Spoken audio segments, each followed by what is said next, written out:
because of corporate greed, a lot of that stuff is being taken away, and we're left with what we're left with in today's music. So today's talk is not about bashing anything, but it's about finding out where we went wrong and what we need to do to get back on course. So with that being said, I want to welcome the great Dr. Logan Westbrooks. Thank you, Dr. Westbrooks, for joining us. Well, thank you for allowing me to come on your show. I appreciate this. I appreciate it. I appreciate it. I appreciate it. I appreciate it. So, Dr. Westbrooks, for those who don't know, can you tell the people your background before we get to the what was written in your books? Can you tell the people your background and how we got here? Well, I hail from Memphis, Tennessee. I grew up in Memphis, Tennessee. And after high school, I attended Lemoyne College for 2 years there in Memphis. And then I transferred to Lincoln University in Jefferson City, Missouri, majoring in business administration. And after leaving Lincoln, I spent 24 months in the military. And from there, I moved to Chicago, Illinois. My brother was living in Chicago. He was a graduate of Illinois, University of Chicago. So I joined him in Chicago. That's where I wanted to be. My brother's in Chicago. So while there, I was hired by Johnson Publishing Company as a merchandising salesman. And while working for Johnson Publishing Company, I was contacted by the Urban League, and they informed me that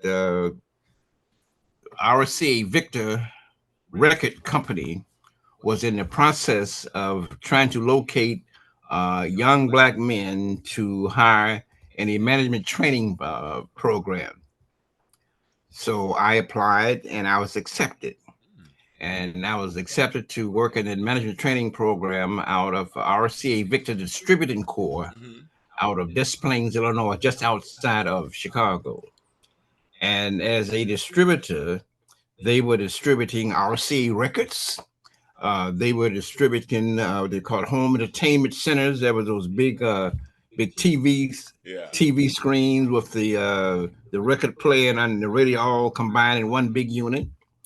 They also was distributing Whirlpool washers and dryers.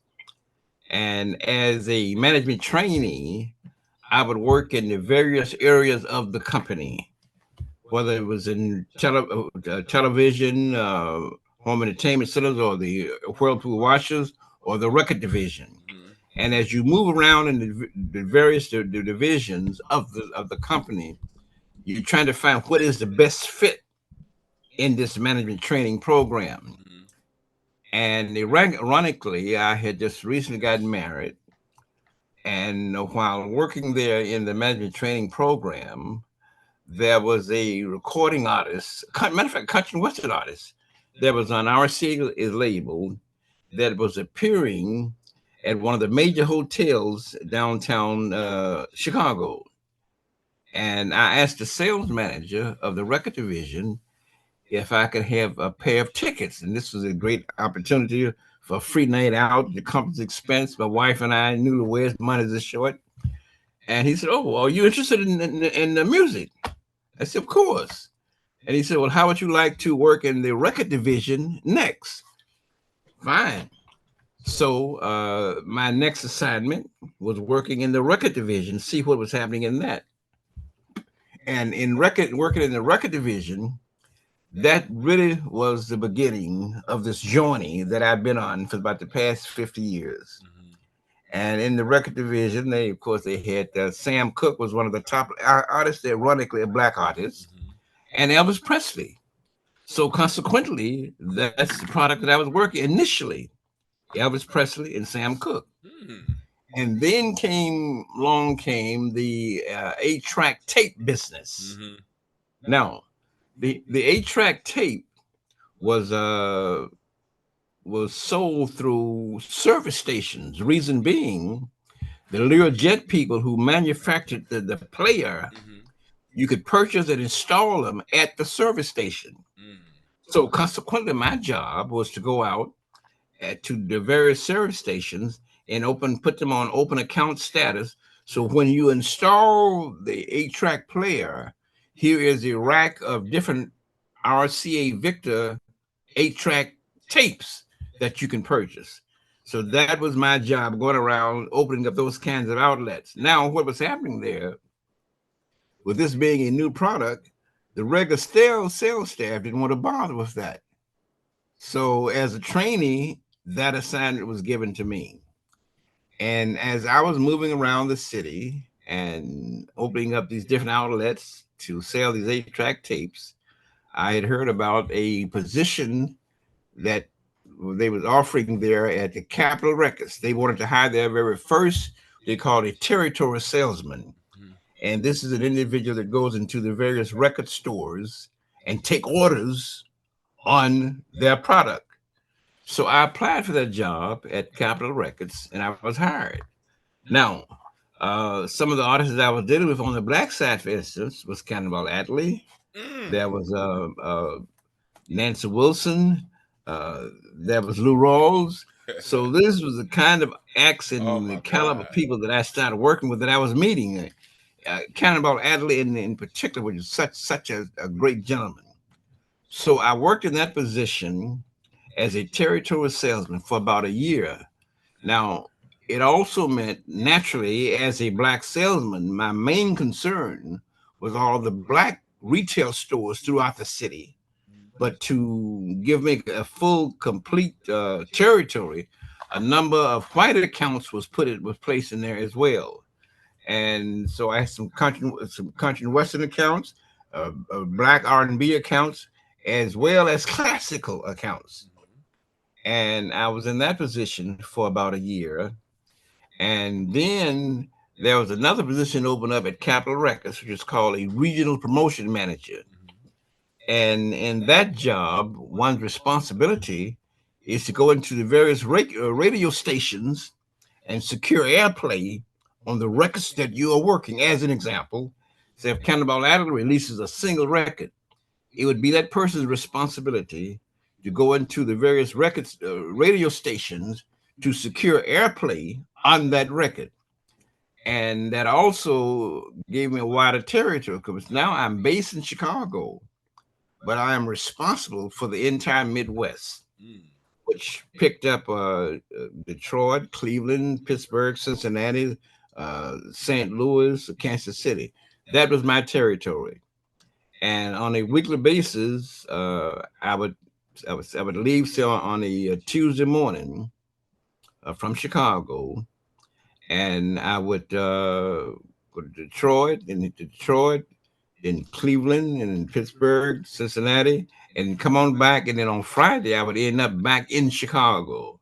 And that's where I do my reports and things such as that, and also make an analysis on the radio station that I had picked up. So I was in that position for about a year. And then the national promotion manager at Capitol changed, and this guy named Reggie Lavong, who was the former program director of WWRA radio station in New York City. So he was hired as the national promotion manager for Capitol Records. And I met with him, and then he asked me, would I be interested in moving to Los Angeles as his administrative assistant?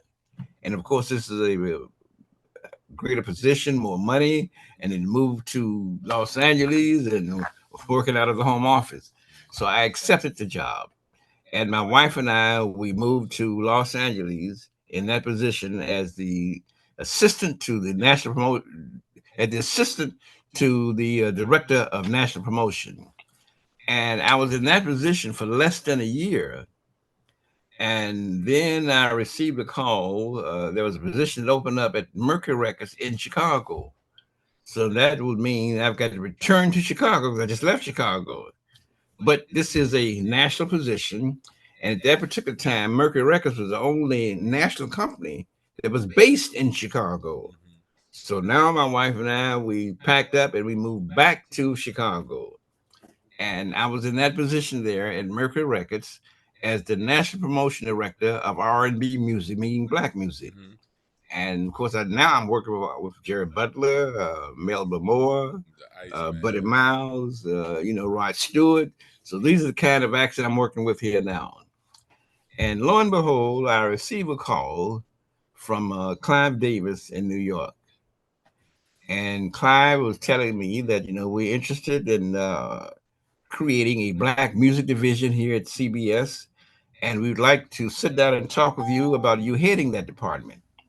So I flew into New York. And I met with Clive Davis and a guy named Bruce Lundvall, who's somewhat of a historical guy in the music business, especially on the jazz music side. Matter of fact, one time he eventually became president of Capitol of Columbia Records of CBS. But anyway, I flew into New York and I met with the two of them, and I determined that they really were serious about what they wanted to do. So we worked out the deal, and I resigned from Mercury Records in Chicago. And on November of 1971, I started working for CBS Records in New York City.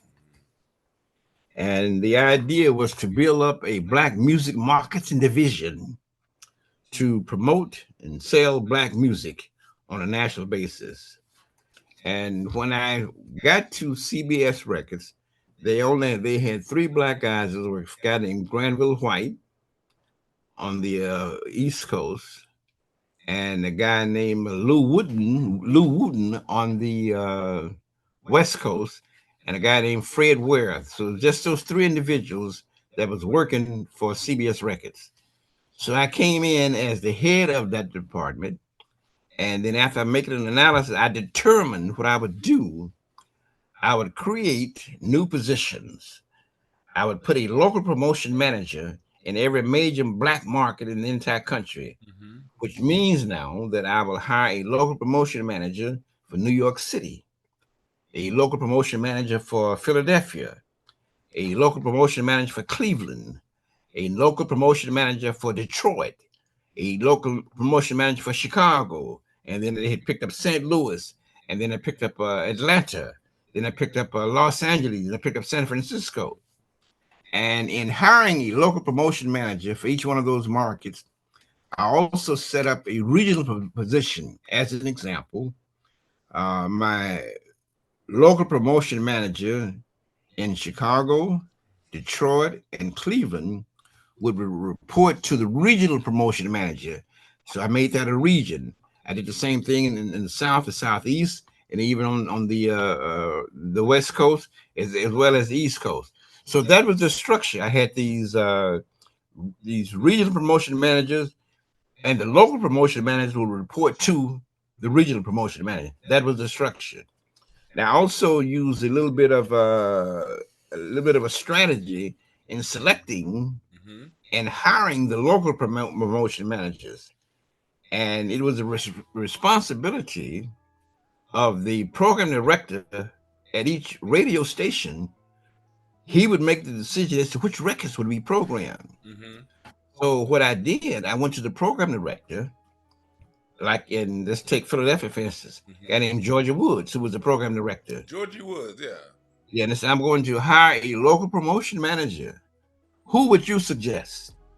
Well, my thinking is, if Georgia Woods suggests an individual and I hire that individual, when that individual walks in with my records, our records, Georgia Woods is going to program it.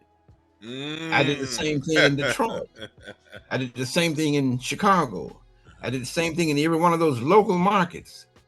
And it worked out very, very well. It makes sense, Well, I recommended this guy. He walks in with the record. And apparently, if you recommend him, you have some kind of a feel for him already anyway. So that's what I did. Now, in Chicago, with Granville White, and then a guy named Jerry Griffith, who had an illustrious career later on, but he started out as a local promotion manager in Chicago that I hired.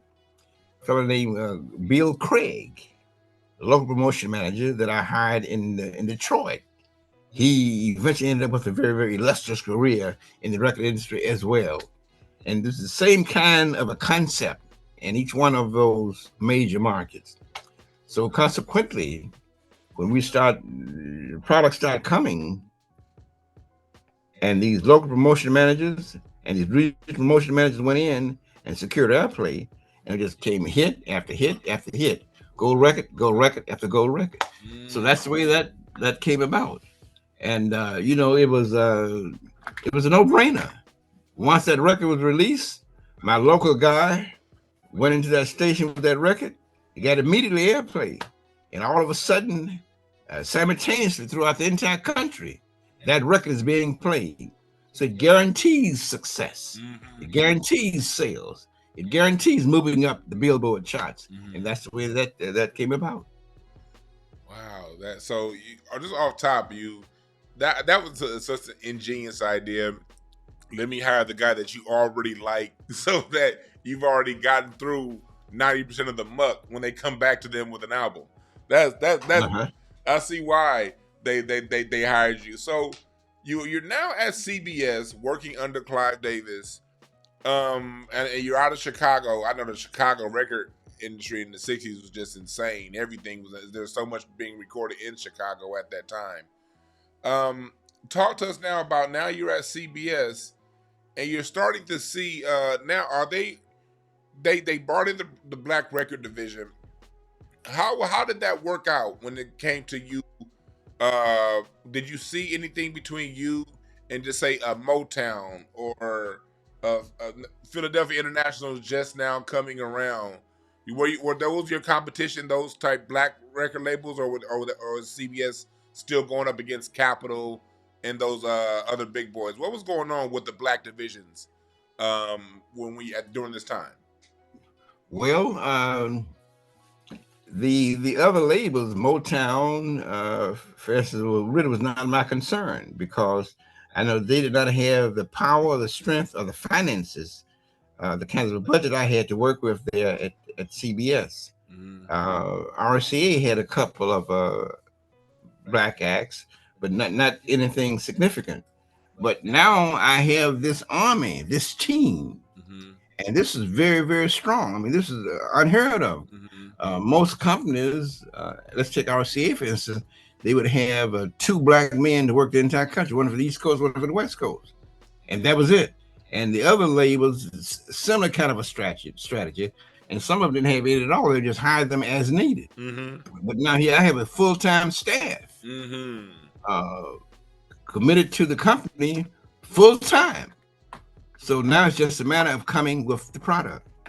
And that was the next thing we started working on. And that was most unusual, because most companies, they would get the product out there first, and then once the demand is there, they would add the staff as needed.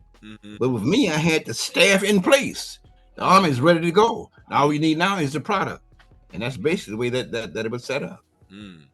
So you not only got the job, you created the system that allowed it to become a machine that pushed them ahead and out there. Talk to me about, as far as on the record end was as CBS. They have these black acts now, and now we're going through the early 70s.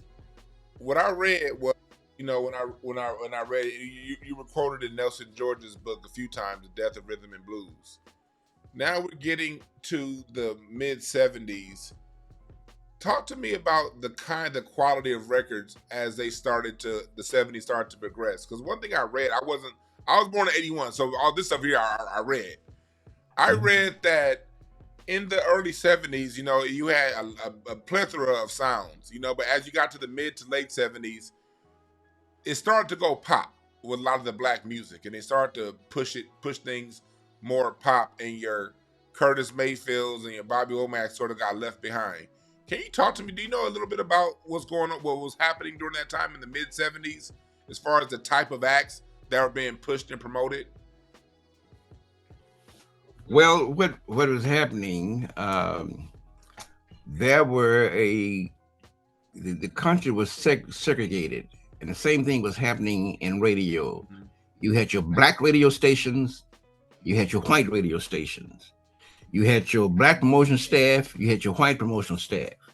Now, top 40 radio is all power. I mean, top 40 radio stations, they're 100,000 watts.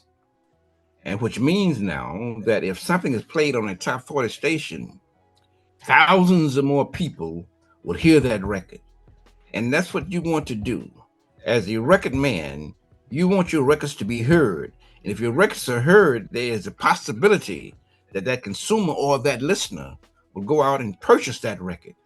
So I want my record to be heard by as many people as possible. Now, in terms of black radio was very, very limited.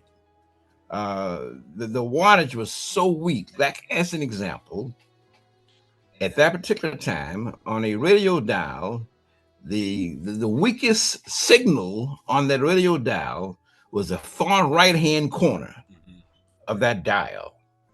Now, every black radio station in the entire country was located on that far right hand corner, the weakest signal. Every top 40 radio station was located right in the middle of that dial, which is the strongest signal. So, as a record man, what I want to do, I want to get my record on a top 40 station to pick up that top 40 play, so to be there in the middle of the dial for that strong signal. Now, I went to the top 40 staff and I told them I want to, what was called crossover. I want to cross my record over to top 40 airplay. Top 40 staff tells me, Logan, give me a top 5 number 1 R&B record, and we'll take it to top 40. We will cross it over. Well, I gave them that number 1 R&B record. Now, Mr. Top 40 promotion staff, here's that record. Number 1 R&B. Take it to your top 40 stations. Cross it over so we can get this mammoth play. They couldn't do it, or they refused to do it. So consequently, through them, I was not able to secure that top 40 play. But I was aware of the importance of top 40 play. Now, I had a local promotion manager in Detroit, a guy named Bill Craig, who was very friendly with the program director of a top 40 radio station in Canada, which is just across the river from Detroit. And through his friend, he got her to program one of our black records on her station, her top 40 station in Canada. And it went to the top of the charts. So when she started playing it, her sister stations in Chicago and for instance, in other parts of the country, took a look at that. So you're playing this black record and it's happening. So they in turn start playing it. That's the way we start securing top 40 play on our product. And then it just spread throughout the entire country. Okay. It started out really just trying to get the best get whatever you can get play in the top 40 stations, but they'd only accept the top couple records on the R&B side. Right. It was a situation of doing what was necessary to get done. So that in turn down line pushed the artists into making more music that would pop on the R&B charts in order to get it to the pop charts. Does that sound about correct? Not exactly, because that black artists still remain true to their cause. Yes. They continue to make black R&B records, but they also had that top 40 appeal. So when we crossed it over, the top 40 audience heard it, they went out and purchased it. But they remained true to their cause, though. Yeah, so in the 70s, they didn't pretty it up. They didn't pretty it up. When did the prettying it up started? When you say early 80s is when you say they started to pretty it up to cross over. When did you see that happening? I would say that around the early 80s, yes. Yeah. Because you hear it in the sound, and I've heard, I've read things where they talked about how Cameo, Don Blackman, that more funky sound sort of got pushed to the side, and for them to push more of the Lionel Richie, James Ingram style of rhythm and blues. Would you say that started to happen around the early 80s? Right. I agree with that. Yeah. Because, sometimes when I go back and listen, I hear funk in the early 80s between Zapp, Don Blackman, and Steve Arrington. It was going in a new direction. And it wasn't... That funk of Flatstone. Yeah. You said funk was what? That's Funk of Fly Stone. Yeah, a Sly Stone, yeah. And it was starting to, it was really taking a good direction, but it just sort of phased out after Atomic Dog. You hear like a little, not too much longer. In the few years after Atomic Dog, you really didn't hear that sound as much anymore, but you heard a lot more crossover type, rhythm and blues. You had the brothers sounding more like Michael McDonald than the other way around. Right. So you see these changes happening in music. What inspired you to be what I don't want to use the term whistleblower because of the negative stigma that comes with it. But what inspired you to write your books and to let us all know what happened? Because your books are monumental as far as letting us know who weren't around at that time what happened. What inspired you to say, okay, look, these things happen with the means of distribution getting. I know in the mid 70s that they said a lot of your distribution means sort of got dried up when the economy started to go down in the late 70s during the Carter administration. What can you talk to us about that time when it started to change up, and what inspired you to let us all know that happened? Well, actually, the first book that I wrote was I was teaching a course at California State University, and the name of the course is called The Anatomy of a Record Company. Mm-hmm. And that first book that I did basically was somewhat of a syllabus of the course that I taught at California State University.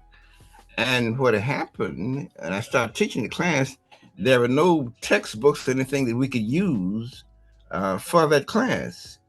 So my students suggested, Professor Westbrooks, why don't you write a book that we can use as a textbook? So that's the way that came about. And it became a success, and it was like the blueprint for the class. The Anatomy of the Music Industry. For those you don't know, it was the anatomy of a record company.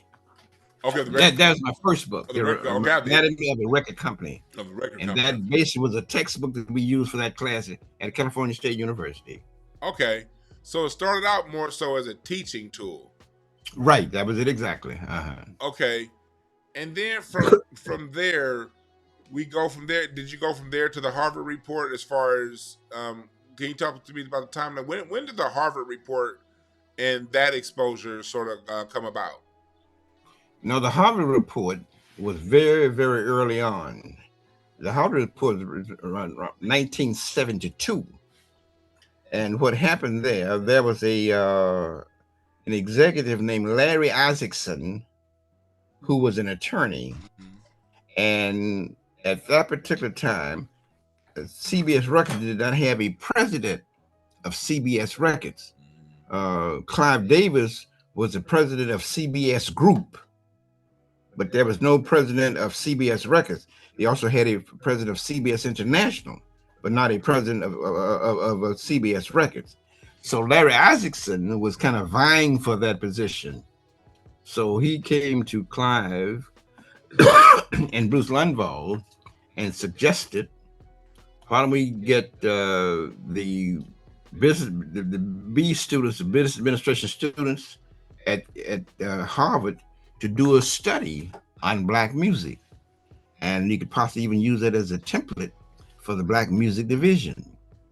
And Clive and Bruce Lundvall, they liked the idea, and it was nothing new for Harvard, because on a regular basis they had various major companies that would come in and have the students do some kind of a study on a particular subject. And that would give them an opportunity to take a look at certain students as who they're going to bring into their company. So consequently, Bruce Lundvall and I, we went down and met with the professor of the department, and we told him what we would like to do. And we decided that we would select some students that were interested in participating in that project. And I guess maybe there were about 8 or 9 students that decided they would like to participate in that particular project. So that's the way that it came about. I was a liaison between Harvard the students, and CBS. Okay. And I directed them as to where to go, what kind of questions to ask, which retail outlets to check out, which radio stations to go to, which program directors to interview, which black publications to check out and to interview. So I directed them in all of that. The students didn't have a clue. But now I was well seasoned in all of that. I'd worked as a salesman. I'd worked as a promotion manager. I knew retail. I knew radio. So I directed them to each one of those entities. And they did their study. And then they came back with the report. And they presented the report to us. And of the students that participated, there was one student that sort of stood out. And that was a young lady named Marnie Tattersall. And this was their senior year. So then as they all were graduating, then as they graduated, I hired Marnie Tattersall as my assistant to come into CBS in New York as we implemented that project or that program. So that's the way that came about. And then, of course, that project, that paper was only known to those there at CBS. Little bits and pieces of it did leak out, but the program itself, the study itself, it was just within the confines of CBS. Now, eventually, as it leaked out, let's take Warner Brothers, for instance. Warner Brothers decided to do exactly the same thing. So they sort of duplicated what we were doing there at CBS with that black music division. RCA implemented the same kind of a program, but not as strong as Warner Brothers. Ironically, Warner Brothers, that black division, was headed by a guy named Tom Draper, who had an illustrious career there at Warner Brothers. And when I was hired at the RCA Victor back in Chicago, years prior to that, Tom Draper was hired at the same time in Detroit.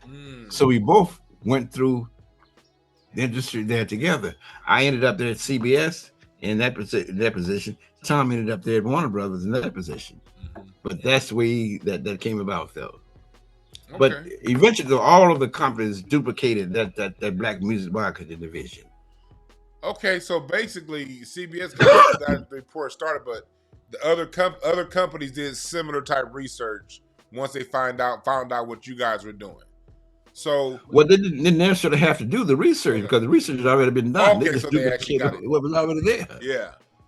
So, would you say in its initial phase that the report was really just more so about marketing than anything else? Would you say that's how it originally started? That was it. Well, I knew that there was a black strong market out there that was demanding black music. I'd worked in retail there in Chicago. There in Chicago, for instance, on 63rd Street, you may have as many as 3 or 4 different retail outlets in one block. Unusual. And all of them were thriving. And that same thing was all over the city.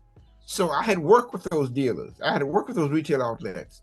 I had worked with those one-stops in Chicago. So I knew that. So it's very easy for me to implement it. Yeah. Talk to us about the one-stops. The one-stop? Yes. Explain the one-stop for those who don't know. Well, the one-stop is, let's take in Chicago, for instance. In Chicago, like again, back to one block, you may have as many as 3 or 4 different retail outlets. And what happens, there were several major retail outlets, wholesale outlets in the city of Chicago. And at a one-stop, a retail owner can go to what's called a one-stop. And at that one-stop, you can pick up all of the labels at that one stop. Instead of having to go to RCA on one part of town, Capital on another part of town, Mercury on another part of the town, you can go into all those distributors, which is time. You don't have that kind of time. Your mom and pop shop, you got to get this product and get back to the store so you can sell it. So consequently, here is a one stop near the outskirts of town. I go to that one stop Mm-hmm. and pick up product from all of those labels. That's what the one stop is all Okay. about. Make one stop and pick up labels from about 6 or 7 different, pick a product from about 6 or 7 different labels and get back to my shop. Mm-hmm. Because I'm a mom and pop store. I can't be gone too long. Yeah. I got to get this product in a hurry. That's where the one stop concept comes in. Okay. Okay. Now, go ahead. In buying from the one stop, you pay a little bit more for it, but it's the convenience of it. Mm-hmm. That's what it is. So thank you for explaining that to us. So how do we go from them studying it to now the unraveling of the sound? How did it go? Because I know that, you know, a lot of your smaller stuff labels started to get bought up as time went along, and music started to really get corporatized as we got into the 80s and 70s. When did that transition go from studying black music and trying to find out how to market to the black audience to really the sound quality going down? Where did that happen? Well, you got the disco era that came in there too, okay, and that had an effect on it, and which it was altogether completely different sound, a different tempo. So that had a major effect on it.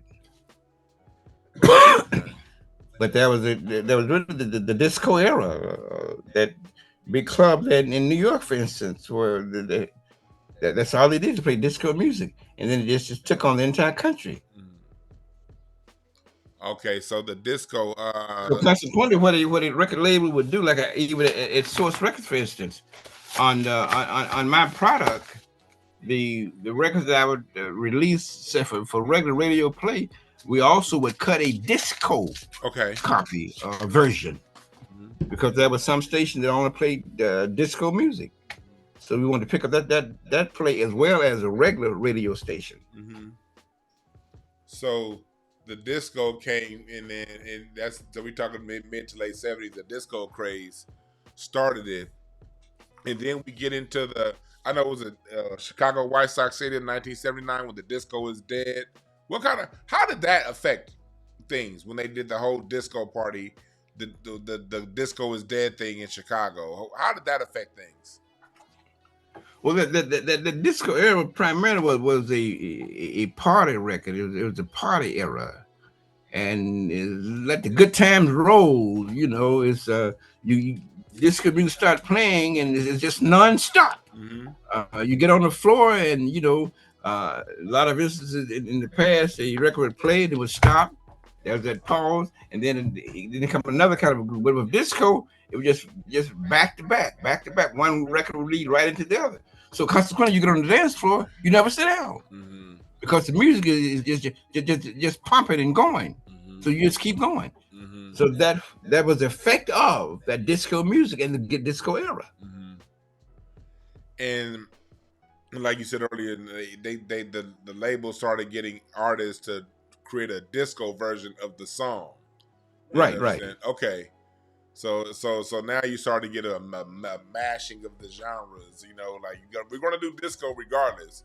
How was a group like Parliament Funkadelic affected by this? Because groups like Parliament, they didn't do disco. You know, like some of those groups. How were the groups that chose not to go down that route? How were they affected? Well, they continued to do their funk. Now, they lost some sales in a sense because the country was a disco craze, mm-hmm, and that's all they wanted to hear. The program, the spinners, that's all they wanted was a disco music. Mm-hmm. They could care less about that other. Mm-hmm. But now those funk fans, mm-hmm, they stayed with the artists. They continued to support them.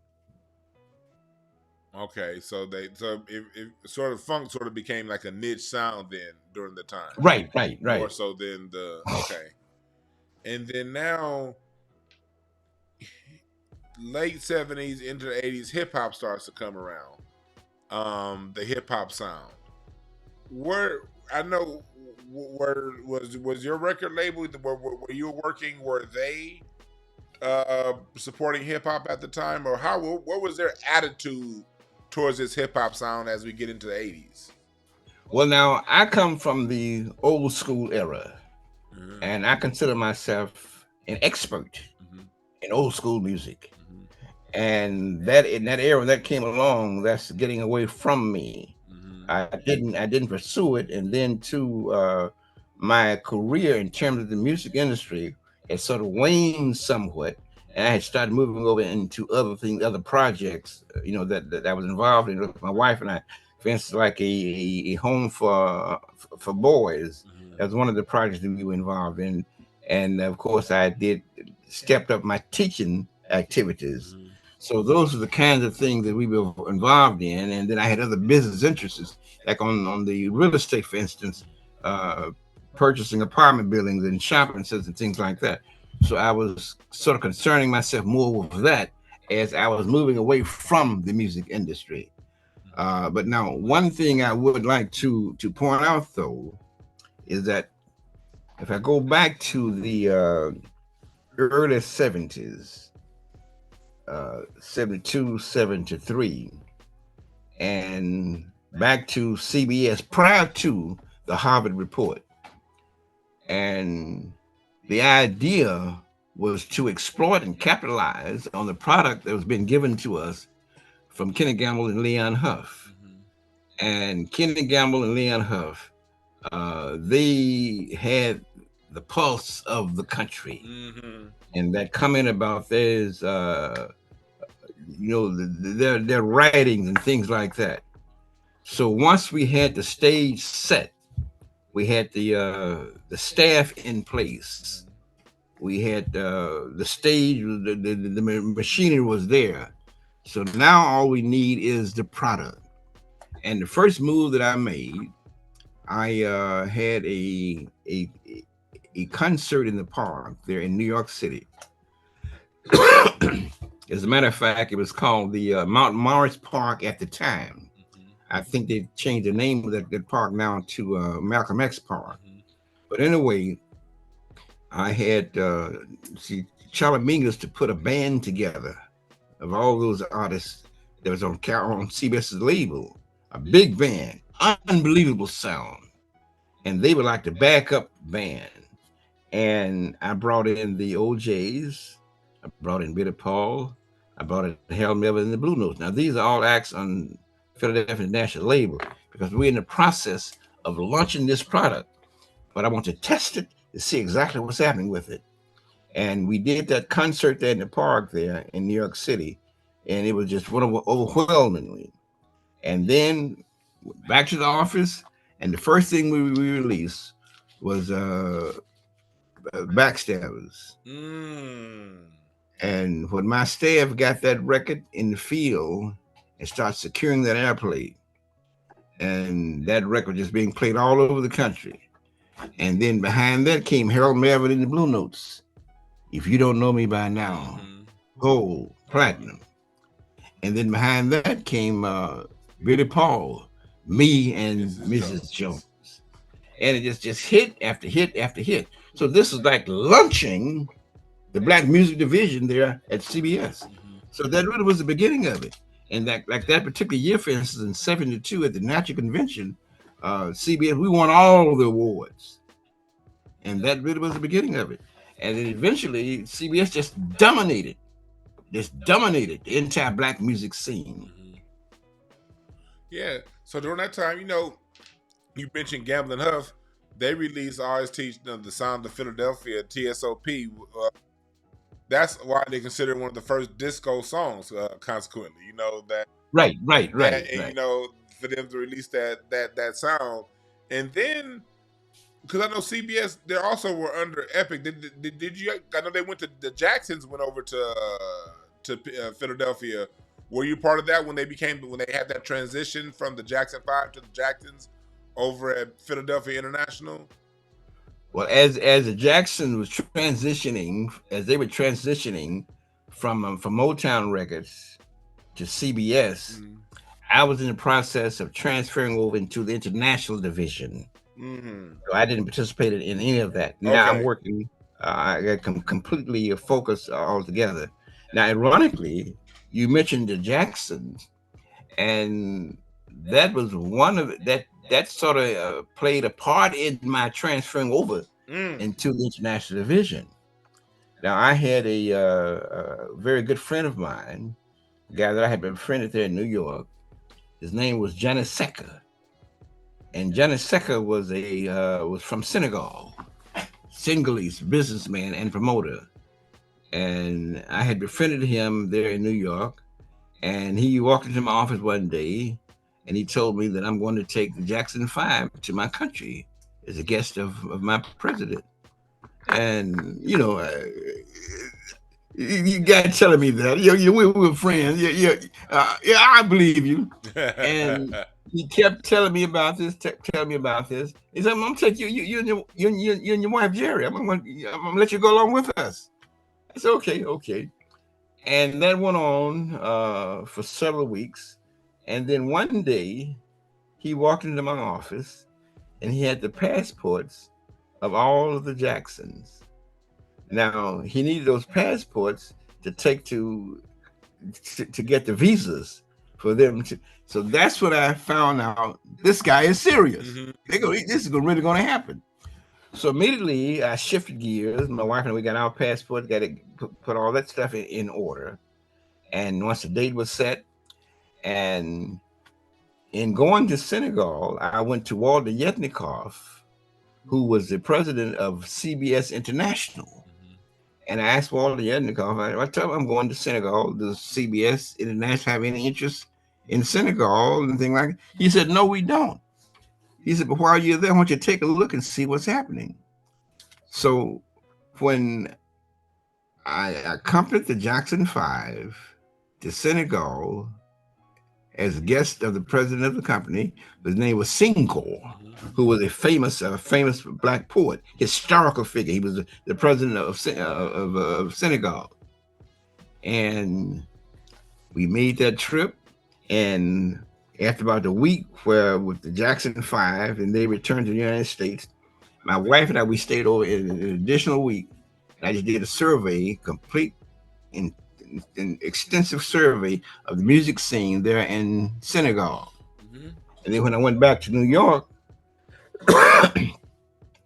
I made my presentation to Walter Yetnikoff. And Walton said, "Logan, why don't you transfer over to CBS International and implement this project?" That's what it came about. So immediately, I transferred over to the international division. And this is like a completely new world. Because now all of my co-workers, they all hold master degrees, and some even beyond that. They all spoke several languages. So these are the guys that I'm working with now. So that was the beginning of my CBS International venture. Now, ironically, while all this was taking place, the Jackson 5 was in the process of moving from Motown to CBS. This is taking place while all this is going on.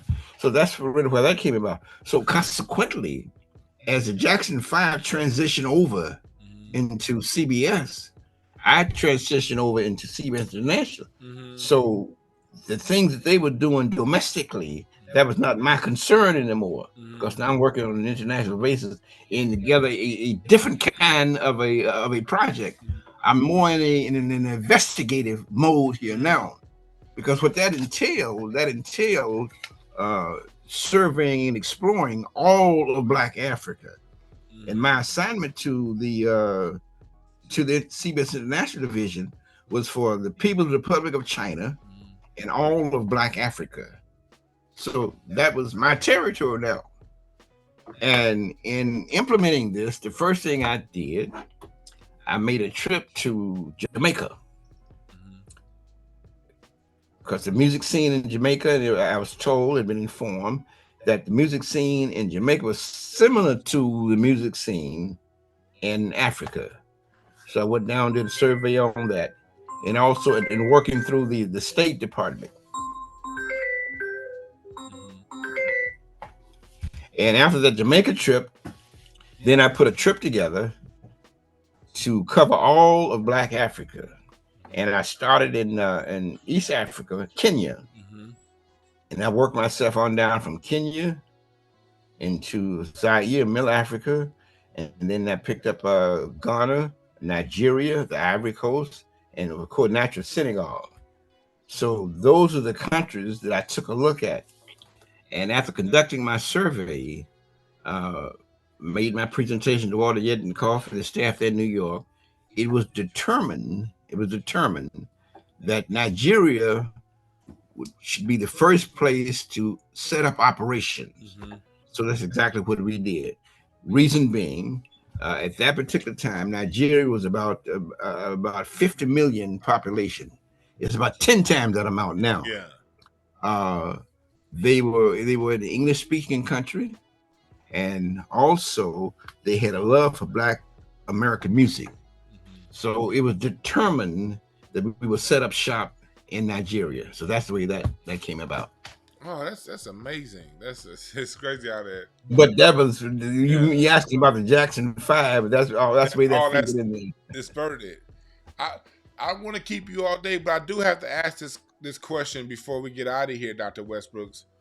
When did you notice the quality, or did you notice the quality of Black music? It was really like when they went from the live instrumentation to the electronic sound and on from there.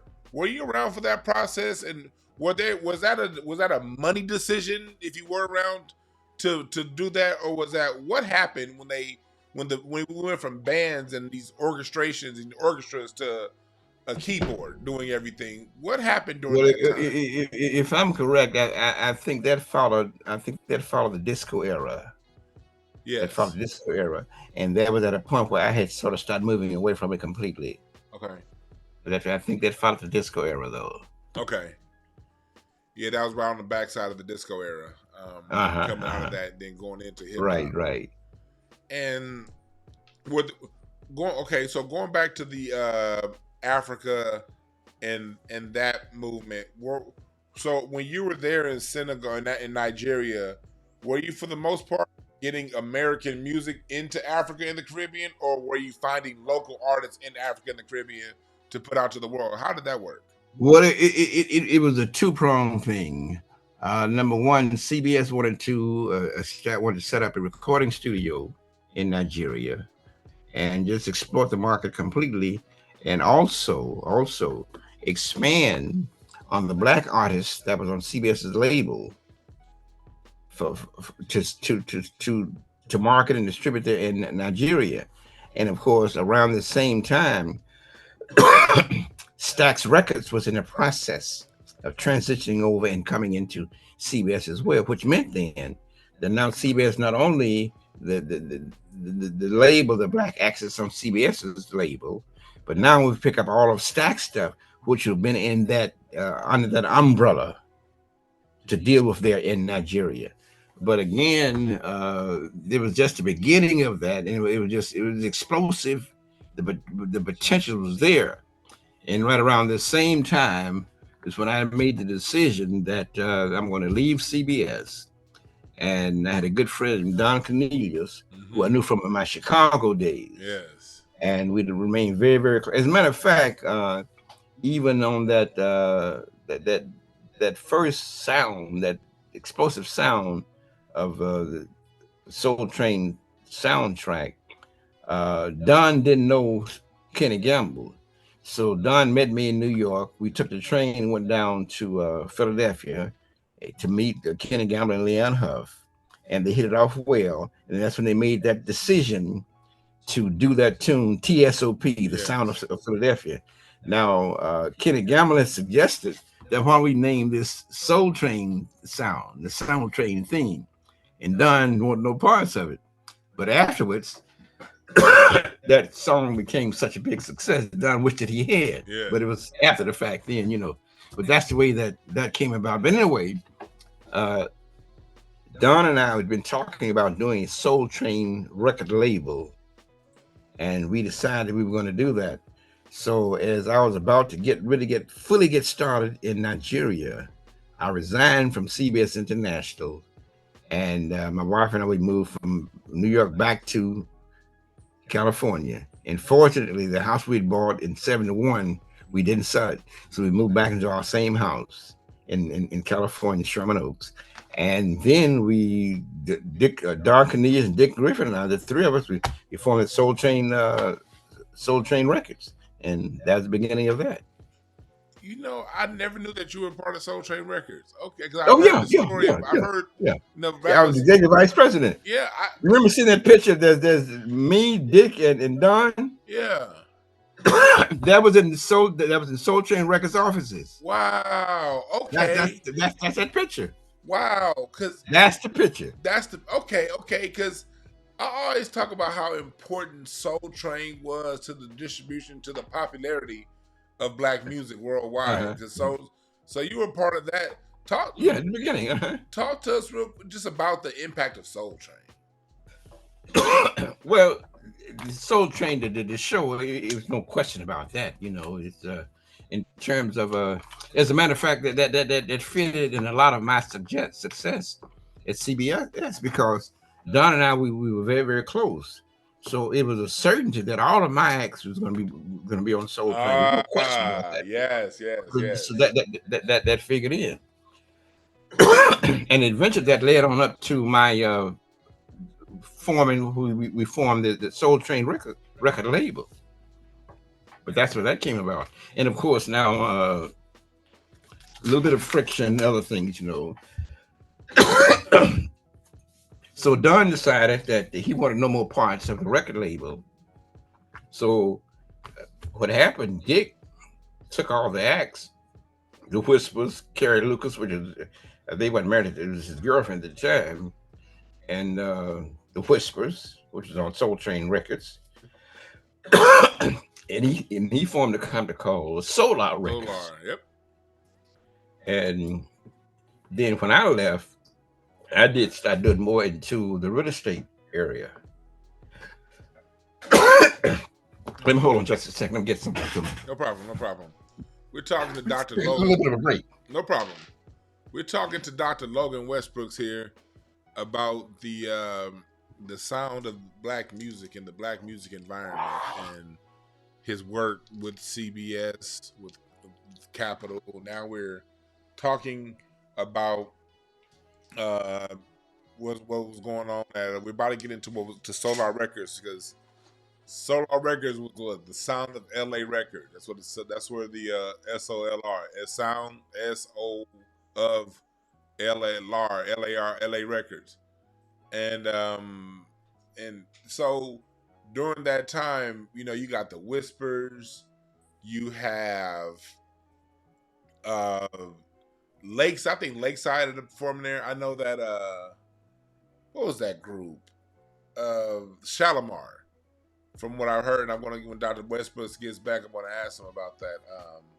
Shalimar was actually formed in the out of the Mavericks flat here in LA, and that's where they found Howard Hewitt as the lead singer, and Jody Watley was a Soul Train dancer, and that's how we get Shalimar. So, and out of Solar Records, that studio at Solar Records is where later on Death Row Records will record.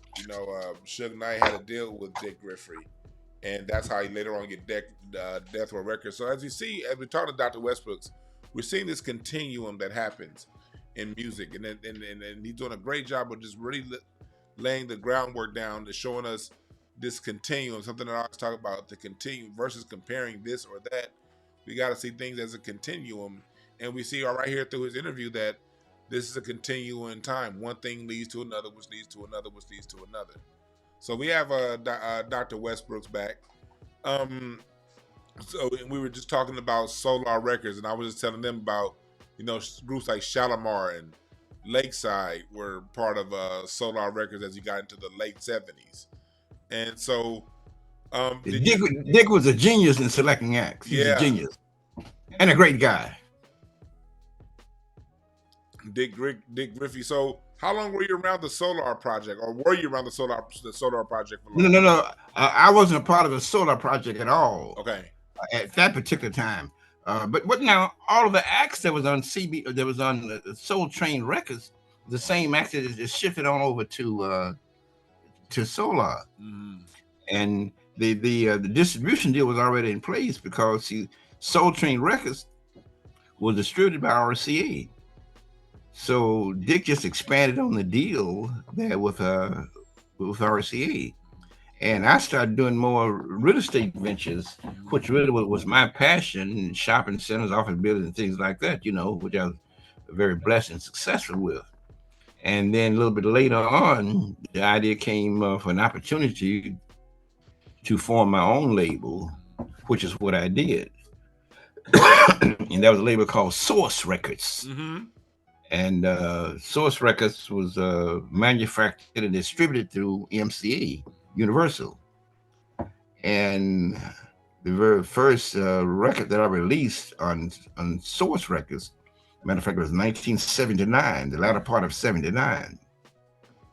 And it was on a group called Chuck Brown and the Soul Searchers. Yes. My first release was Bustin' Loose. And it's out the box, we went gold. And that was the beginning of my label, Source Records. And of course, then I signed Harold Melvin and the Blue Notes. I had two brothers named the Valentine Brothers at Sharon Page, a group called Opus 7, a violinist called Travis Biggs, So we were very successful. We sold a lot of records, and we had a lot of fun. But that was Source Records. As a matter of fact, I purchased a building in Los Angeles on the corner of Fifth and Washington. Well, we're still there. Mm-hmm. But that was the beginning, and that was the story of Source Records. That's what that came about.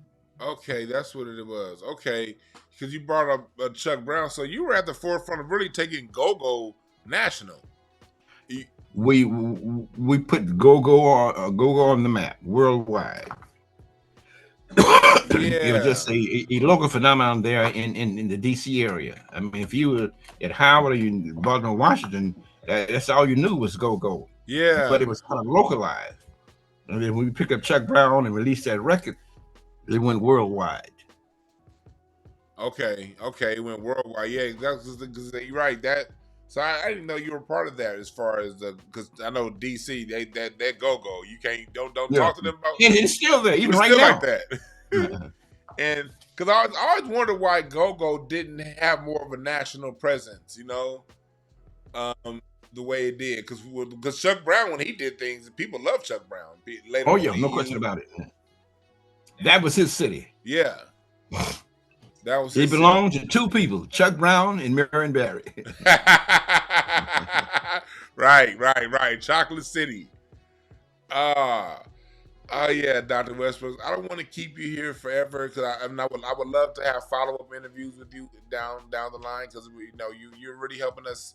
What we do over here is set the record straight as far as the real environment. The environment of the music. The music has to have a particular environment to vacillate in for it to get to us. And you were a key piece of, in my opinion, the greatest era in music, the 1970s.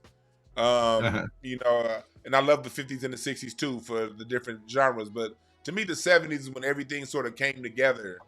And even to this day, 2025, they're still sampling the 70s. But that was the golden era of black music, the 70s, the golden era.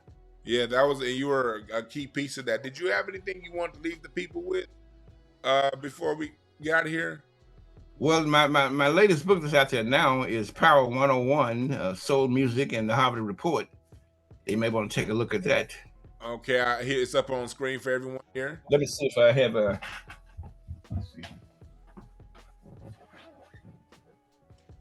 For those of you who don't know, this is a screenshot of it.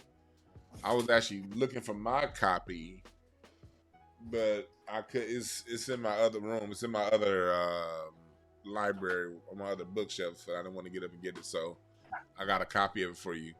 Make sure y'all get this book right here. Yeah, this is the cover of it here. Yes. Power 101, the Harvard Report, Soul Music, and the American Dream. That's it exactly. Yes. Well, what we're gonna do is we're gonna have I'm gonna have my people order it. We're gonna do a book report on that. And, okay. And then after we're done with our book report, I would love to have you back on to talk more about it. I would love to. Thank you again, Dr. Westbrooks. Again, and thank you for inviting me. Thank you. This is much appreciated because we need to know. We need to know, and I like to get the primary source who was there. I wasn't there, but getting it from you, getting it from people like you, we really, really appreciate you taking the time to speak to us because what your work really matters. I just want you to understand that there's a younger generation out here that really cares. Thank you. You're one of the people who laid foundations and cornerstones to get us into the knowledge of what the music environment is like because you're laying the breadcrumbs on ways we can get it back, but in a new way. Okay. So I want to thank you again, Dr. Westbrooks, for having us.